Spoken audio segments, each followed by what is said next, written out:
बिस्मिल्लाहिर्रहमानिर्रहीम।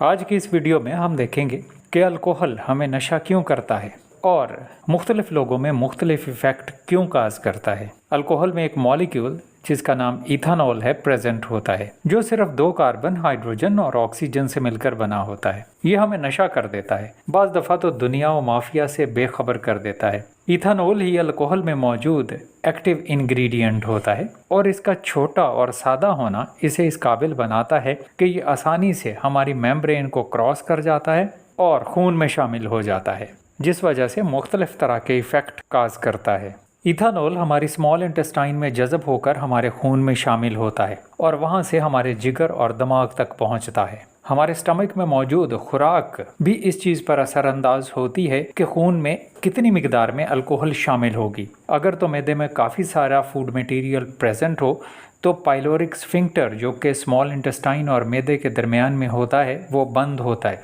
जिस वजह से खाने के बाद अगर कोई बंदा शराब ले तो उसकी सिर्फ 1/4 मिकदार ही ब्लड में जा पाएगी। इसके मुकाबले में कि अगर खाली मैदा में उतनी ही मिकदार अल्कोहल की ली जाए तो खून से अल्कोहल उन अज़ा में जाती है जहाँ पर ब्लड सप्लाई ज़्यादा होती है, जैसे लिवर और ब्रेन है। हमारे जिगर में मौजूद 2 एंजाइम्स अल्कोहल को मेटाबोलाइज करते हैं, जिनमें से एक का नाम है अल्कोहल डिहाइड्रोजिनेज, जो इसे एसिटाल्डिहाइड में कन्वर्ट कर देता है और ये एसिटाल्डिहाइड जहरीला होता है। तब एक और एंजाइम जिसका नाम एल्डिहाइड डिहाइड्रोजिनेज है, इसे एसीटेट में कन्वर्ट कर देता है, जो कि एक न्यूट्रल मॉलिक्यूल है। इस तरह से हम अल्कोहल पॉइजनिंग से बच पाते हैं। अब लिवर से बच जाने वाली अल्कोहल खून में ज़्यादा शामिल होकर हमारे दिमाग तक पहुंचती है और दिमाग में ये अल्कोहल एक न्यूरोट्रांसमीटर गाबा यानी गैमा अमीनो ब्यूटायरिक एसिड को टर्न अप करती है। एक और गैशियस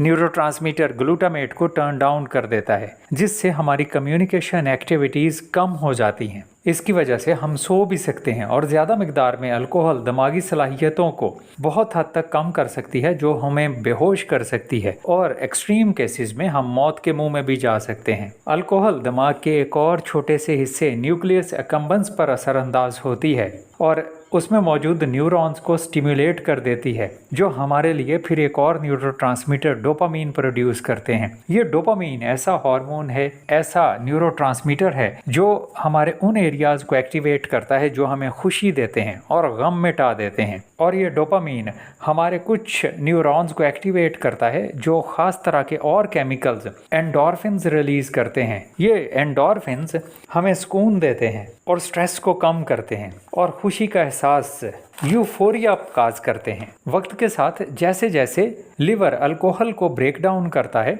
और उसे एसीटेट में कन्वर्ट करता है, हमारा नशा उतरने लगता है। अब हम ये देखते हैं कि मुख्तलिफ लोगों पर इसके असरात मुख्तलिफ क्यों होते हैं। मर्द और ख़वातीन जिनमें वज़न भी एक जैसा हो और खाना भी एक जैसा खाया हो, तो खातून में इसके असरात ज़्यादा होंगे अगर उन्होंने एक जितनी अल्कोहल भी ली है तो, क्योंकि ख़वातीन में खून की मिकदार कम होती है, फ़ैट ज़्यादा होती है और कम मिकदार में खून में अल्कोहल की रेशियो ज़्यादा हो जाएगी और असरात भी ज़्यादा होंगे। दूसरी अहम चीज़ वो है किसी इंसान की जेनेटिक्स, कि इंसान कितना अल्कोहल डिहाइड्रोजिनेज नामी एंजाइम प्रोड्यूस करता है। ऐसे लोग जो कई सालों से अल्कोहल पी रहे होते हैं, वो ज़्यादा मिकदार में अल्कोहल डिहाइड्रोजिनेज नामी एंजाइम प्रोड्यूस कर पाते हैं, जिससे उनमें फिर टॉलरेंस भी ज़्यादा आ जाती है कि वो ज़्यादा मिकदार में अल्कोहल को एसिटाल्डिहाइड में और एसीटेट में कन्वर्ट कर पाते हैं। एक लंबे अरसे की शराब नोशी लिवर को डैमेज भी कर सकती है और इसी की वजह से मुख्तलिफ तरह के